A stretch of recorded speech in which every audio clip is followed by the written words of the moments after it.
burn yourself. Ow. It's so hot. There you go. Welcome, everyone. I know this is kind of weird. There you go. Welcome to another episode of FOMO Fighters. I'm Fede. I'm Danny. Yes. And today we're going to talk about something very interesting that it took us a lot of time to learn the different ways to get around. But it's how to find fun, unique activities while you're traveling. And we're not talking about the boring bus rides where you're on with 40 people and just getting dragged around like cattle. We're talking about those really cool activities with local guides and just super. Yeah, the ones that truly make a difference in your grab your coffee, tea, mate if you're from Argentina, and let's get down to it. So we're going to talk about 6 different ways that you can really find these hidden gems, and sometimes they're not as hidden as they are valuable. And there are those things that go from, oh yeah, I went on a trip last year to I went on the trip of my life last year. Things are going to remember forever. Exactly. So one of the things that we want to talk about is going with local guides. And what do we mean by that? Because obviously when you're visiting a place, most of the guides are local. And we're not talking about that. We're talking about the companies that you support. And first of all, when you go with a small company with very, very local guides, first of all, they usually are so much more passionate. They're a lot more fun. You usually have smaller groups. And then also because they don't have crazy overhead, they're usually freelance or they have just a few people in the company. They don't have these crazy overheads. So they're not going to have these wildly outrageous prices and then also stick you with a million other people. Yeah. Shout out to Lulipe, who's watching us from YouTube. Hey, Lulipe. So yeah, let's get right into it. Yeah. So the first way to find this method, I know it sounds like we say the same thing in every episode, but it's truly because you have your ways. It's a very powerful channel that everybody uses all day, that everyone's on their phone using it every day, and it's for a reason, because it works. And it's the use of social media. And we're not just telling you to use social media. We're trying to teach you how to use it to actually plan your travels instead of just doom scrolling. Because how many people sit there and they just watch a video and watch a video and watch a video, and at the end of the day, you might have seen some really cool things, but you usually don't end up seeing it for later, or you actually don't remember it once you end up going on your trip. Yeah. And if we can give you a general tip for social media, not just for this, but in general, if you want to be less addicted to your phone and watch less social media, but more of what you want to see, try to never let the algorithm tell you what to watch, and try to always put intention. You open YouTube and don't just scroll on the feed and see what's suggested. Say, for example, we like to watch a show called Shark Tank, when you see entrepreneurs talking to investors. So look up Shark Tank. You want to watch, look up the show. Don't let the algorithm suggest you, because that's how you fall into the doom scrolling. Because the algorithm, unfortunately, or fortunately, is very, very smart and very, very good. So, well, another thing is that your algorithm is made for you. So if you're seeing a lot of the same videos and you're wondering why you keep seeing them and you don't want to see them, then don't interact with them. Because I'll see it time and time again. Some people will talk about how they're like, I hate when I see someone talking about how much money they make. But then when they go on the video, they comment something nasty on it. Well, yeah, now you're going to get more of those videos. Exactly. So if you see a really cool activity or you see a really cool place, comment on it. Yeah. And then you're going to get served more of that. Also, it's going to help the creator, who will continue to make content that's more like what you are enjoying seeing. Definitely. And as soon as you see something, now going into the topic, if you see a cool activity, let's say you see sandboarding in Huacachina, Peru, which is an oasis next to the city of Ica. If you see something you like, save it. Not just like it and comment it, but save it, because you never know when you're going to go, and it's good to have folders. What we do... It's so important that you have folders, because if you just save something, you're going to have just a sea of random stuff. Yeah. So you need to be organized.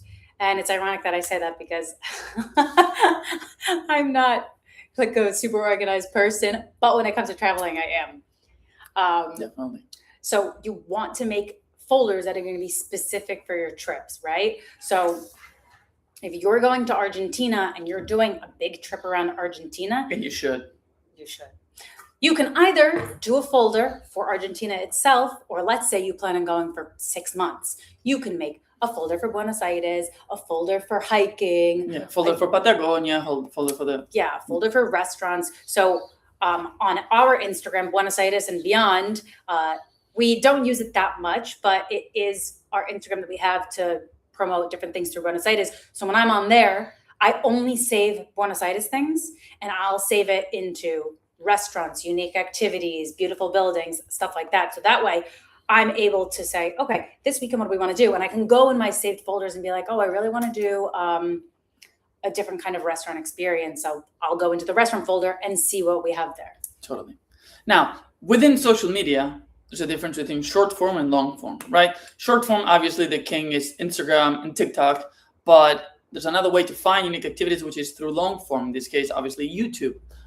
There's a lot of creators doing very good tailored content that shows you things that you might not know of, but they're just very cool or very unique, but you can only find it through creators and the person who is actually giving the activity away. Yeah. And sometimes people who are good at activities are not good at marketing those activities. So these creators, long form creators, can be the difference in day and night. But also because of shorts now, like maybe you'll see a short clip on YouTube about, a beer spot, someone sitting in a tub of beer, and you're like, wow, that looks like a lot of fun. But the good thing is that a lot of YouTube creators, they'll make shorts, but they'll also be doing long form. So the shorts will be the shortened version of what their entire video series is about. So it's a good introduction for you to dig deeper. So maybe you saw the beer spot and you're like, that looks cool, so you want to save it. But if you actually want to know all the details, how much it costs, where it is, tips for going, stuff like that, then you can go on their main video, like go onto their platform and you can search and you'll probably find a longer video to that exact experience. So that's social media and YouTube. Now we're going to move into the next way that you can find, which is through blogs. Travel blogs. Because I know that for some of these episodes, we've been talking about the same topics, but they truly are the best way to find unique things to do.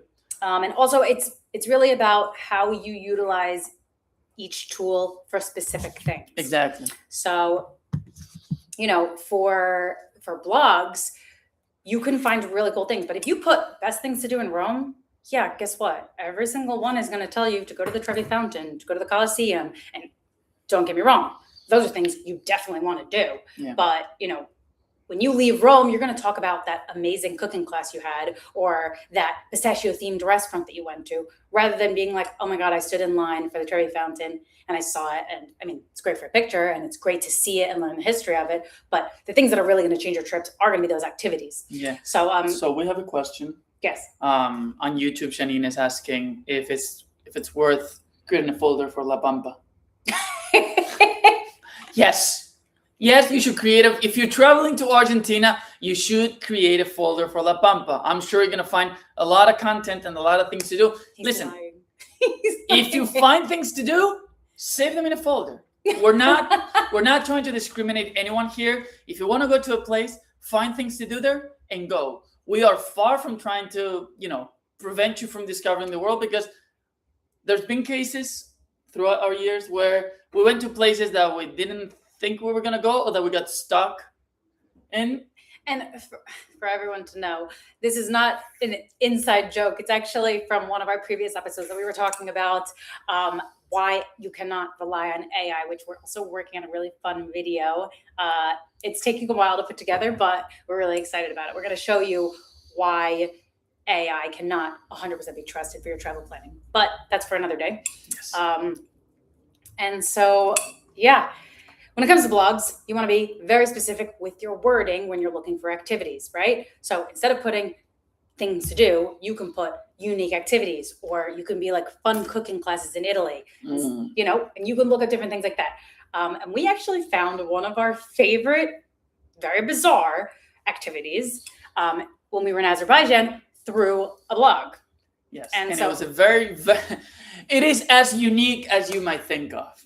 Yeah, so basically I was looking up, I'm like, I really want to do some cool, crazy, weird things in Azerbaijan. So I started looking up just through Google, I'm like, unique experiences in Azerbaijan, weird experiences in Azerbaijan.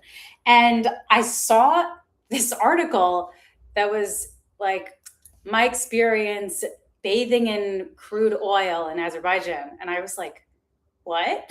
I'm like, that sounds insane. I clicked on the article and I swear I almost peed myself. Like, you have to go see the article. It's by The Fabric, Fabryk. They're so funny. And I was dying when I saw this article, and we would have never gone to sit in an oil bath if it wasn't for this article. And Even if we had seen an advertisement for it, even like there's so many scenarios where we could have heard of it and just say, no, that's insane. How could you bathe in crude oil?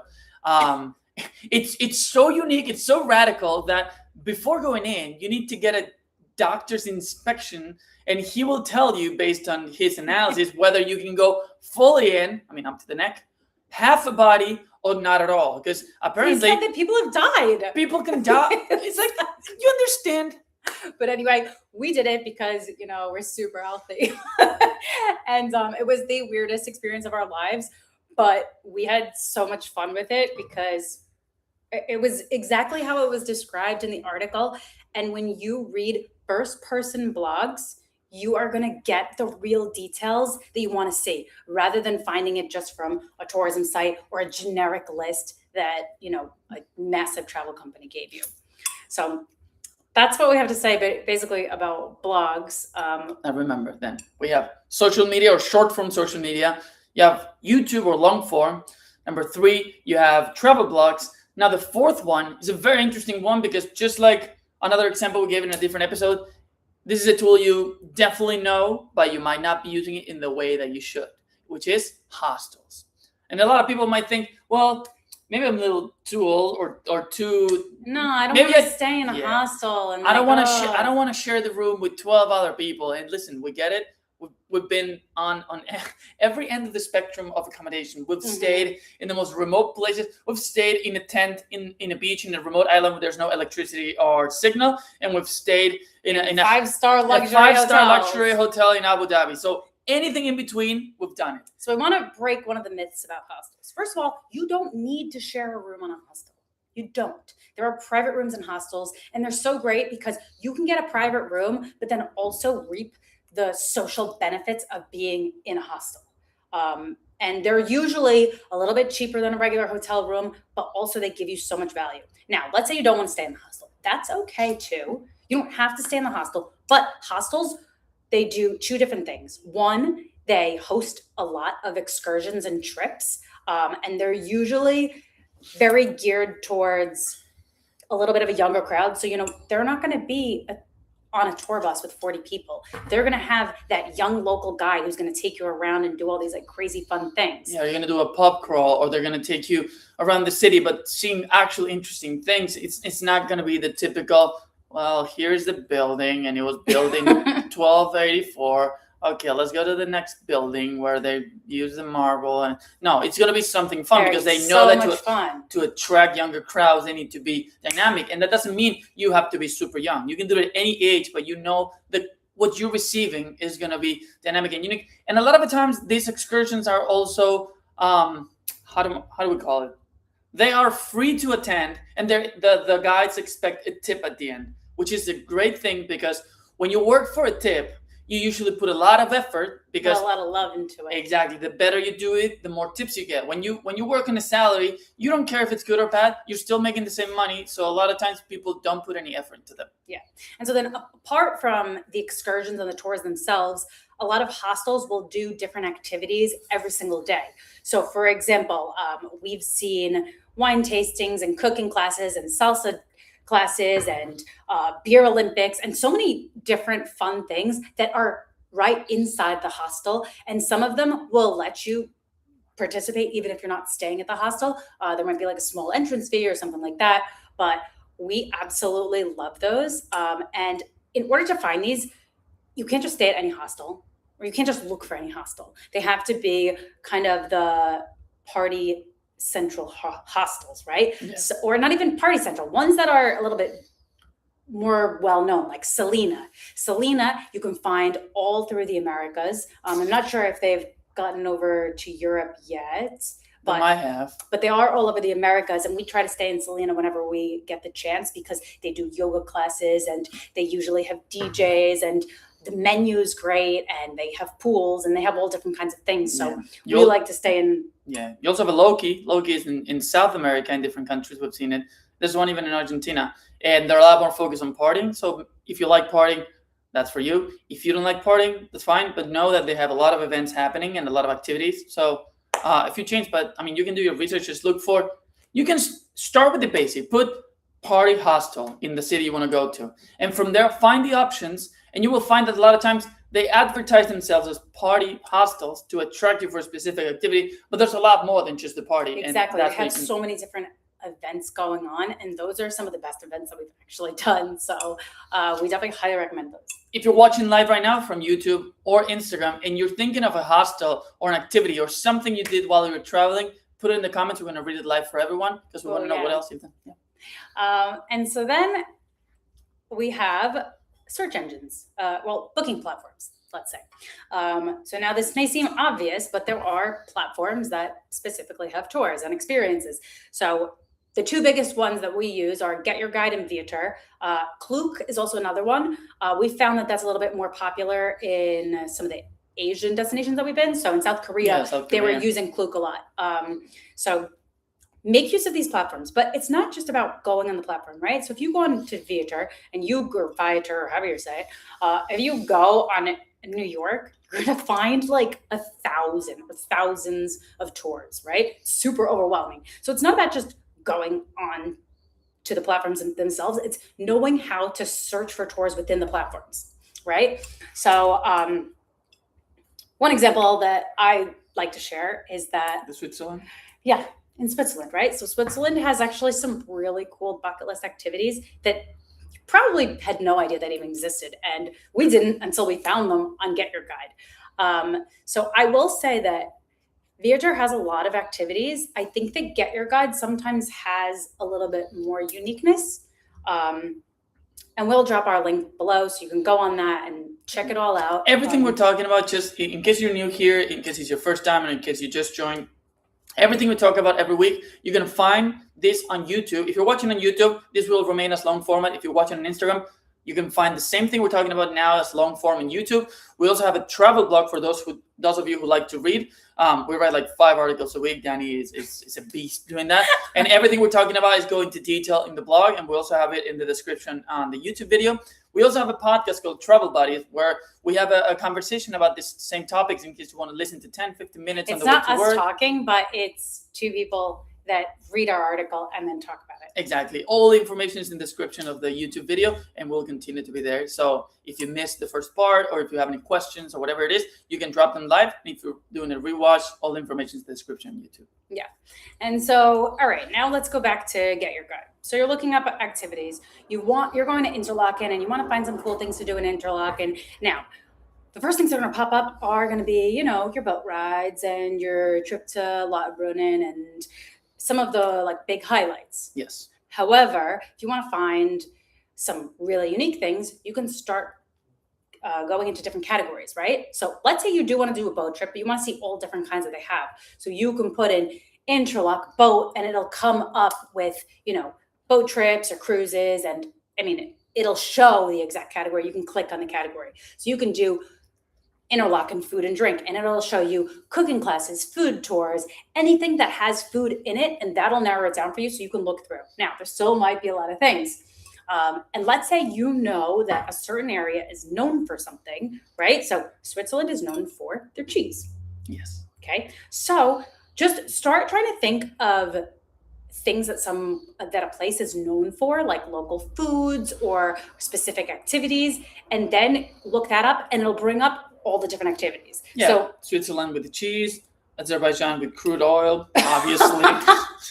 So actually, I was just testing it out, and I put Switzerland cheese. And before pressing enter, it came up with a drop-down menu of all of these different cheese-related activities. And so there was one, it was fondue on a boat. I was like, what? You could do fondue on a boat? That's amazing. Like, no one talks about that. But yeah, we found it. And there are so many different things you can find. And you can even make lists on there to save them for later if you want to do that. So you don't feel super overwhelmed with having like 5 million links. Yeah. So But with anything, like even remember in Oslo in Norway, we're next to the water and we see people in a sauna on a boat. Like it's a floating sauna and you can just chill there and have fun with your friends. that was so cool. Oh my God. We didn't get to do it because it was sold out. That's why it's better to look in advance on the platforms. And I also use it not just for tours and activities, but a lot of times we do road trips, right? So if you look up day trips from a certain destination, it might show you that like there's a really cool lake nearby. Or, Yeah. like, so I actually make a list of all the different things. And when I notice that there's a certain destination in a lot of the itineraries, I'll look that up. And if it's somewhere that's like very accessible with the car, we'll just go on our own. So it's not necessarily that you have to do a tour. Exactly. But just use the booking platforms as search engines so you can Exactly. understand. You can use it for both. Yeah. Really. Exactly. And the last one, and it's one that perhaps requires a little social skill, but not really, is to talk to locals. Talk to your bartender when you go to a bar, when you go to a restaurant, talk to your waiter, talk to the host on the Airbnb, or talk to the person at the reception in the hostel, wherever you go, talk to the people in there, because not only they are from there, they also work in the travel industry. So their job is literally to know what's happening.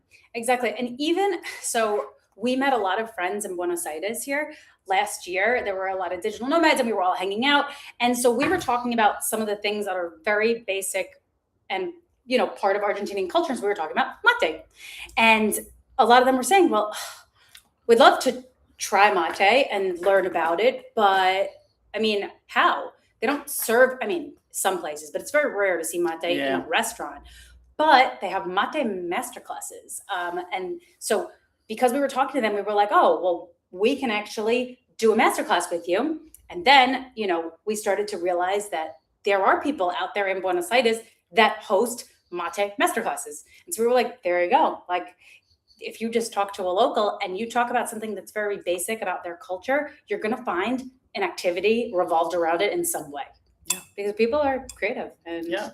You have creative people selling and you have curious people buying. So exactly. As long as there's something to do, you'll find someone who's willing to sell it and someone who's willing to buy it. Now, how do you find who to work with, right? Because when you're going on these platforms and, you know, you're finding these activities and it's overwhelming. Yeah, it's like if you go to Cappadocia, obviously the number one thing to do in Cappadocia is to get on a hot air balloon ride. But if you look for a hot air balloon ride in Cappadocia, there are like hundreds of companies. It's really crazy. Just to give an idea, 100, very literally 100 hot air balloons go up at the same time every day. Yeah, so maybe there's not 100 companies, but like there are a lot out there.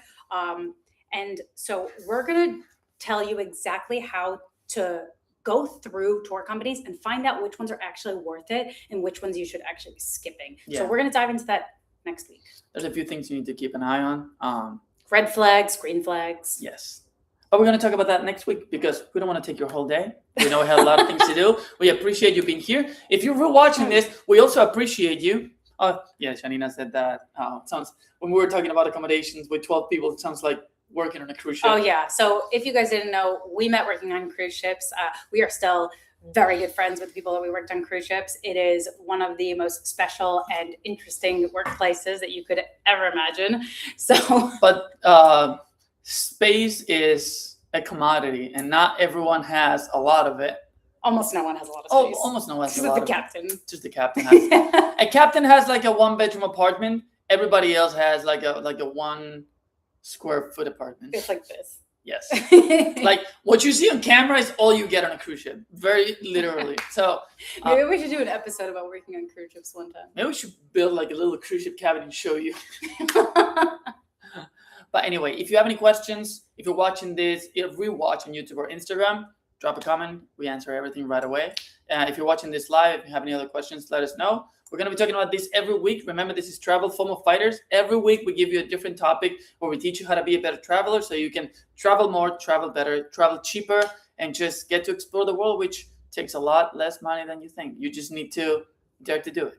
Yep. So next week, remember, we're going to be talking about how to find the best tour companies. It's going to be Tuesday, like every Tuesday at 12 p.m. Eastern. And now that's 1 p.m. our time, Argentina. If you're watching from Argentina, it's going to be 1 p.m. rather than 2. Because we just had because of daylight savings time in the U.S. So if you're watching from Argentina, 1 p.m. If you're watching from Eastern time, if you're watching from 12, New York, Florida, 12. If you're watching from California, it'll be 9 a.m. And if you're watching from Europe, well, just do, like 5 p.m. All right, guys.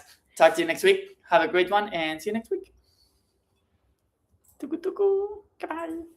Oh, and live. And Instagram.